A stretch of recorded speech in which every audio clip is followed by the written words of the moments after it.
বীজ যদি ভালো হয় আর মাটি যদি ভালো হয় তাহলে একটা বীজ নষ্ট হবে তাহলে না। একটা বীজও নষ্ট হবে না। আর বীজ যদি খারাপ হয়, মাটি যদি ভালো হয়, যত সিস্টেমে ফলো করে কোনো লাভ নাই। যত সিস্টেম ফলো করে তত লাভ নেই। আমাদের যে বীজ লাগিয়েছিলেন কোনো বীজ কি নষ্ট হয়েছিল আপনার? না, আমার এখনো কোনো বীজে এখন বীজের কোনো সমস্যা হয় নাই। আচ্ছা, আপনারা যখন জমিতে বীজটা দেন তখন কিভাবে বীজ মাটিতে দেন? বীজ গরমের সময় ওরা হলে শুধু ভিজাই রাখা 4-5 ঘন্টা ভিজাই রাখা জমিতে দিয়ে ডাইরেক্ট জমিতে দেয়। আর শীতের সময় জমিতে অঙ্কুরোদ্গম ক্ষমতা একটু থাকে, শীত থাকে, উঠতে একটু দেরি হয়, তখন বাইট গজায় নিয়ে ইয়াতে দেয়। গরমে যখন বীজটা মাটিতে দেন তখন কি শোয়ায় দেন না দাঁড় করায় দেন? না, শোয়াই দেয়। শোয়ায় দেন। কতটুকু নিচে দেন? মাটির কতটুকু নিচে দেন? আমাদের এখানে ধরেন 1 ইঞ্চি নিচে। 1 ইঞ্চি।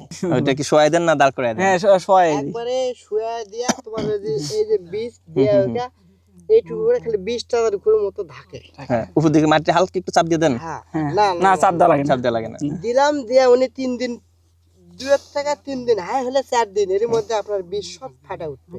2 দিনেতে ওঠে। যদি ধর হ্যাঁ, যখন উঠলো দিনের 3 পর, অর্থাৎ সপ্তাহের মধ্যে সিজ দেওয়া লাগবে। সপ্তাহের মধ্যে সিজ দেওয়ার পর তারপরে গাছ বড় হলো। আর এক প্যাকি আছে গুদুর খেনি বলা হয়, ও ঠোকরায় খায়া শেষ করে। ওটা তুমি সকালে এবং বিকালে হই করে খেতান লাগে। যারা ওই গাছটা যখন খায় না, একটা গাছ খেলে আমাকে খুশি, পরবর্তী আর ওই গাছটা হলে যে আমরা পাবো না, আর দেরি হবে। হ্যাঁ, আর ফলনও ভালো মোটামুটি। আচ্ছা, এক্ষেত্রে আপনার সিস্টেমটা খুবই সুন্দর। তবে একটু ধরেন এভাবে করলেই হয়, সমস্যা নাই। কিন্তু কিছু হচ্ছে ধরেন সায়েন্টিফিক কিছু রুলস আছে। তো এভাবে করলে যে হয় না তা না, এভাবে হয়।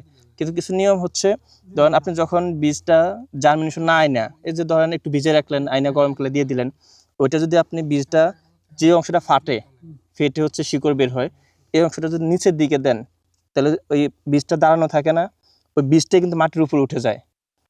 যদি আপনি জার্মিনেশন না এনে জাস্ট বীজে দিয়ে দেন, ওই যে অংশ ফাটে এটা নিচের দিকে দিয়ে দাঁড় করে যদি বীজটা দেন, আপনি যেটা বলছেন 1 ইঞ্চি নিচে, 1 ইঞ্চি নিচেই হবে, মানে বীজের পরিমাণ ততটুক মাটির নিচে থাকবে আর কি। যদি ওভাবে দেন তাহলে এটা সোজা উঠে যেতে পারে সহজে। আর যদি শোয়ায় দেন এটা একটু সোজা হয়, তারপরে মাটির উপরে ওঠে। আর যদি যখন জার্মিনেশন আইনা দেন শীতে, তখন এভাবেই দিতে হয়। তখন আবার দাঁড় করে দিলে ওই যে শিকড়টা বের হয় ওটা নষ্ট হয়ে যায়, তখন শোয়াইয়ে দিতে হয়। তখন আর উপায় নাই, তখন ওইটাই জার্মিনেশন যেহেতু হয়ে আছে, ওই শিকড় থেকে গাছটা খুব তাড়াতাড়ি বের হয়ে যায়। বীজ যদি ভালো হয় আর মাটি যদি ভালো হয় তাহলে একটা বীজ নষ্ট হবে না। একটা বীজও নষ্ট হবে না। আর বীজ যদি খারাপ হয়, মাটি যদি ভালো হয়, যত সিস্টেমে ফলো করে কোনো লাভ নাই। যত সিস্টেম ফলো করে তত লাভ নেই। আমাদের যে বীজ লাগিয়েছিলেন কোনো বীজ কি নষ্ট হয়েছিল আপনার? না, আমার এখনো কোনো বীজের কোনো সমস্যা হয় নাই।